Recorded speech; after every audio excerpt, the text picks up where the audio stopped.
don't commit crimes as he slams rogue district attorneys for refusing to recognize the impact of soft on crime policies.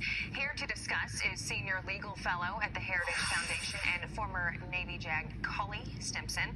Coley, thanks for being with us this morning. And, I couldn't agree with you more on the notion that it's not the weapons that commit the crimes, it's the people behind them. So what would your suggestion be to these DAs in these liberal cities who are trying to go after getting the guns off the streets? What do you have to say for them, and what solution do you have to offer up? Well, good morning. It's pretty simple. Enforce the law. The legislature passed these laws. You don't have the authority as the DA to ignore huge swaths of law. So just do your job as the chief law enforcement officer of your county, and then we'll have a decrease in crime. There's no gun that sits on the table that jumps up and hurts somebody. It's the criminals that commit these crimes. So this whole discussion about stemming the flow of guns is a red herring. And then let's talk about this as far as the major increases in homicides in 2021. In San Francisco, it's up 16.7%. LA is up 12.1%. Philly, 11.5%. Portland, 49.1%. That's astronomical. Okay, so President Biden, he came to New York City last week, and he was supposed to talk about, solutions to help curb crime and the issues that we're having here. But yet, when he was talking to Mayor Adams, he didn't really offer up any information to help. So what do you suggest that is going on here? Because Biden will not push back against this whole defund the police. He says they don't agree with it, but he's not really doing, his actions say something totally different. Right. He's not using the bully pulpit in a way that protects victims.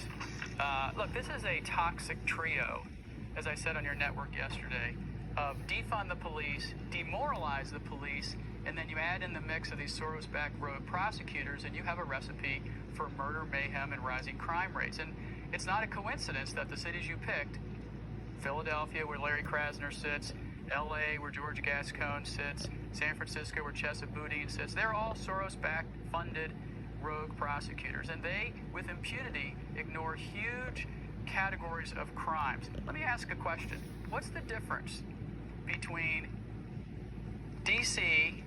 and New York City or any of those other cities? A few hundred miles. But in D.C. on January 6th, you prosecute people for trespassing and resisting arrest. In the rest of those cities, you don't prosecute people for resisting arrest or trespassing or a whole category of other crimes. And the only difference is politics. And then you have these situations where D.A. Bragg and Gascon are lowering felonies to misdemeanors, essentially just letting these people back on the streets to commit more crimes.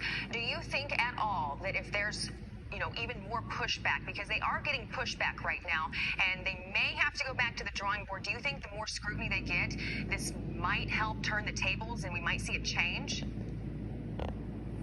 Of course. Unfortunately, your network's one of the only networks that's really covering the spike in crime and the reason for these rising crime rates. But the problem is that before they change, if they ever do, or they get voted out of office, hopefully, there's going to be thousands and thousands of crimes committed, hundreds of dead bodies all over the streets. And they pretend that the reason they're doing this is because there's systemic racism in the criminal justice system. There isn't. That the only way to upend the criminal justice system in their minds is to do these radical changes, which are pro-criminal, by the way, and not pro-victim.